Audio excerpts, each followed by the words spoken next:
Olá pessoal, sou Diana de Jesus Ribeiro, professora de língua portuguesa. Estou com cabelo preto na altura do ombro, utilizando um óculos com armação azul bem escurinho, com outro tom mais claro, uma blusa bem claretita, ao fundo uma parede rústica e aqui convidando vocês para um momento de aprendizado, para um momento de abrir o coração, para transformar a vida a partir do conhecimento, a partir da leitura, a partir da absorção do que nos é ensinado, claro, de forma positiva. Então, gente, não há tempo mais para dormir, para adiar, para protelar e para deixar para depois. Há tempo, é tempo de aprender. Este é o tempo de aprender e de transformar. E como eu aprendo? Abrindo meu coração e me percebendo um sujeito com uma velocidade, com um tempo para aprender, com um momento específico e nunca igual a ninguém. Meu tempo de aprender é diferente do outro e você precisa reconhecer isso, tá certo? Então lembre, o que um aprende com mais velocidade, você pode aprender mais lento ou mais veloz em um assunto ou em uma matéria e o outro colega não. Nunca se comparando. Essa é a minha mensagem, tá certo? Aprenda apenas, sem se comparar, sem se cobrar, sem ansiedade, ok? Ó, conto com a sabedoria das minhas palavras entrando no seu coração. Pois então, o que vamos fazer? Identificar relações lógico-discursivas com sentido de finalidade, de condição, de lugar, de conclusão, de modo e de comparação.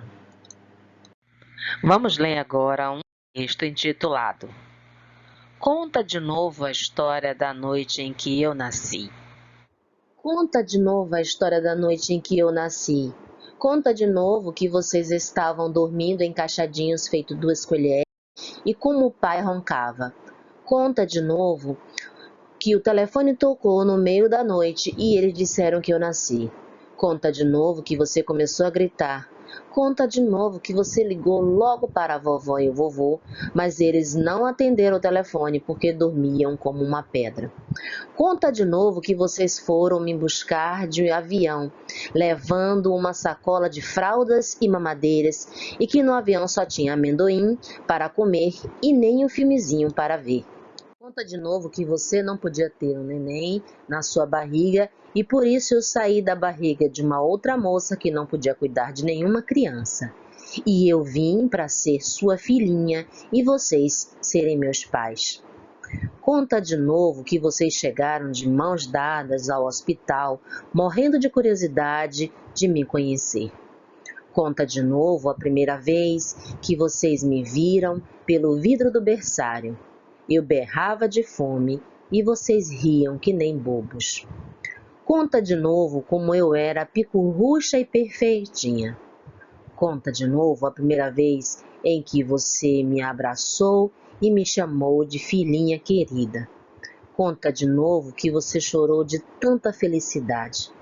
Conta de novo como vocês me levaram toda embrulhadinha para casa e ficavam furiosos se alguém espirrasse perto de mim. Conta de novo como eu adorei a minha primeira mamadeira. Conta de novo como eu detestei trocar de fralda. Pai, conta de novo a primeira noite em que você cuidou de mim e ficou me contando que o beisebol é um jogo que os americanos adoram. Mãe, conta de novo a primeira noite em que você me ninou cantando a mesma música que a vovó cantava para você. Contem de novo a história da nossa família. Mãe, pai, contem de novo a história da noite em que eu nasci. E a nossa primeira relação lógico-discursiva é de modo. Relação de modo é marcada pela maneira como as coisas acontecem ou de que forma ocorreu o evento.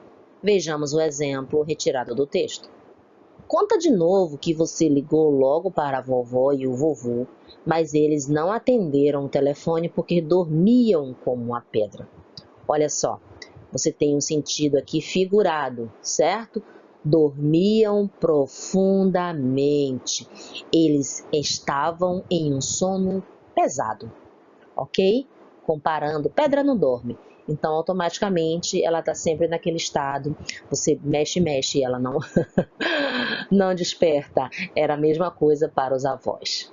A outra relação lógico-discursiva é de comparação, que é justamente determinada por meio da relação de similaridade, ou seja, pela comparação de dois termos ou ideias no enunciado.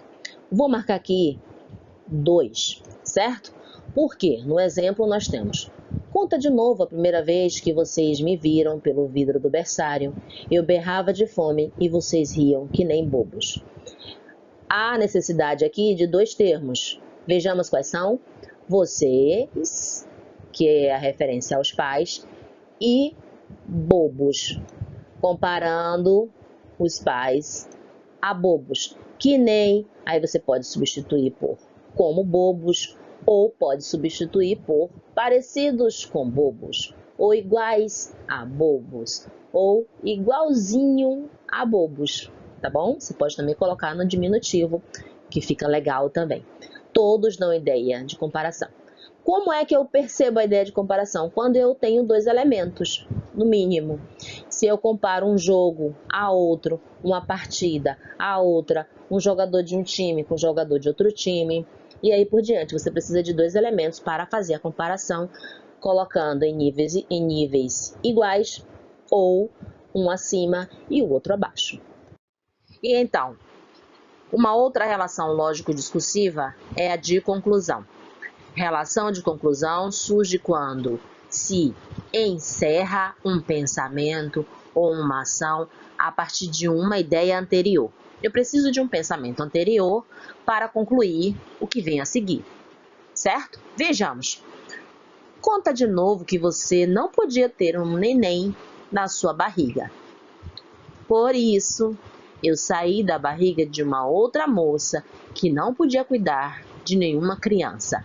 Olha só, ela precisa, tem um não, ó, o não aqui, certo? E aí justifica, né?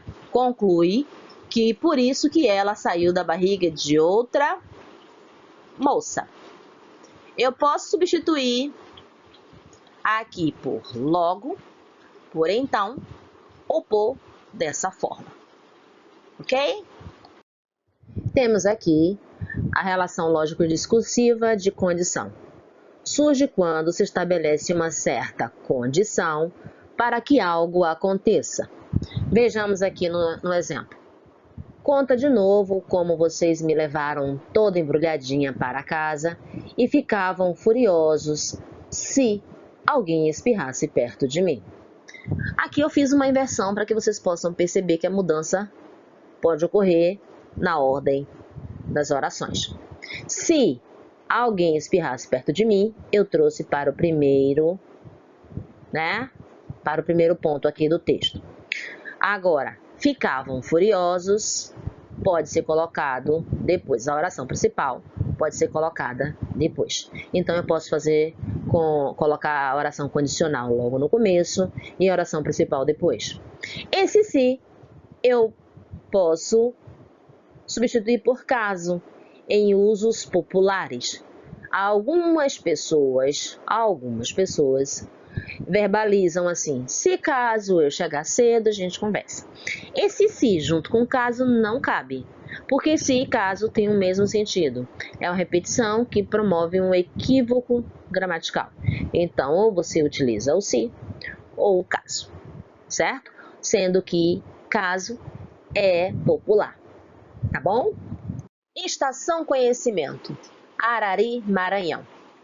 Uma estação conhecimento deve ser sempre um lugar inserido num território natural e humano que o abriga. Um lugar onde se inicia como um ponto de partida ou como uma parada estratégica, visando produzir todos os conhecimentos necessários no presente do presente e no presente do futuro, para que este território e a comunidade que o formam sejam um lugar sustentável e humanizado, para todos, para sempre. Então, propomos que a Estação Conhecimento de Arari seja conceitual e concretamente este lugar, usina geratriz de incubadoras sociais e tecnológicas, fonte permanente de conhecimentos dos saberes, dos fazeres e dos quereres da comunidade de Arari, disponibilizados e que nos façam melhores, mais humanos, mais dignos e mais solidários, para que a vida seja viável e sustentável para todos, para sempre.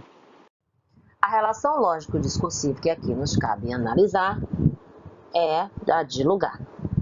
A relação de lugar é marcada pela noção de espaço físico e imaginário, no qual ocorrem os eventos onde o fato se apresenta.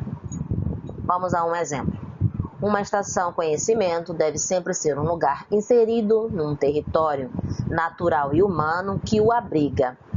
Um lugar onde se inicia como um ponto de partida ou uma parada estratégica. Esse onde pode ser substituído por no qual ou em que. Os três dão ideia de lugar. E aí você também tem a palavra lugar marcando mesmo, certo? Um espaço físico. Agora, um outro exemplo de uma identificação lógico-discursiva com sentido de conclusão. Repetindo o que foi dito anteriormente, que a relação de conclusão surge quando se encerra um pensamento ou uma ação a partir de uma ideia anterior. Cabe bem marcar aqui a palavra anterior, certo? Porque a partir de uma ideia ou de um acontecimento anterior, você conclui o seu pensamento, a sua linha de raciocínio. Então, eu separei aqui duas ideias, né? Dois campos aqui com ideia-chave. No primeiro trecho, visando produzir todos os conhecimentos necessários no presente do futuro, para que este território e a comunidade que o formam sejam um lugar sustentável e humanizado para todos, para sempre. Em cima dessa ideia-chave, que ideia-chave é que está aqui? Apresenta-se um objetivo que é produzir conhecimento. Em cima disso, ela introduz. Então, propomos que a Estação Conhecimento de Arari seja conceitual e concretamente este lugar. Usina geratriz de incubadoras, né, sociais e tecnológicas. Qual é a ideia-chave presente neste trecho aqui? Propõe-se que a estação seja uma usina geratriz. Esse, então, ele pode ser substituído por logo, por isso, ok? Porque estabelece uma conexão do que é dito antes com o que é dito depois, tá bom? Fechando uma linha de raciocínio, um pensamento lógico. Uma outra relação lógico-discursiva é a de finalidade, que é justamente relação de finalidade quando se visualiza um objetivo ou uma meta nas ações, nos pensamentos e ou nas ideias dos sujeitos. Vejamos no texto. Fonte permanente de conhecimentos dos saberes, dos fazeres e dos quereres da comunidade de Arari, disponibilizados e que nos façam melhores, mais humanos, mais dignos e mais solidários. Qual é a ideia-chave presente nesse? Uma projeção, né? Projeção de um desejo baseado na criação da estação de conhecimentos. Projeta-se esse desejo. E para que a vida, com que intenção, com que finalidade, com que objetivo, com que meta? Eu marco com a expressão para que, com a locução para que a vida seja viável e sustentável para todos, para sempre. Qual é a ideia-chave depois do para quê? O objetivo é que a vida seja sustentável. Essa é a meta, certo? Que a vida seja viável, possível. Então, estabelece-se uma projeção e acrescenta aqui para o leitor com que intenção, com que objetivo, com que finalidade, qual é a meta de se projetar essa intenção, esse desejo. Maravilhoso, amei. Recapitulando o que estudamos: relação lógico-discursiva, de conclusão, de condição, de modo, de lugar, de comparação e de finalidade. Nosso amado desafio. A gente procura por boas notícias, mas não é fácil encontrar. E se nós fizermos as boas notícias? Maravilhoso! Que possamos agir como agentes de boas notícias, não é? Leia atentamente a tirinha e identifique a relação estabelecida pelo articulador si no último quadrinho. Mãos à obra. Bye! Um beijo e até a próxima aula. Aguardo você!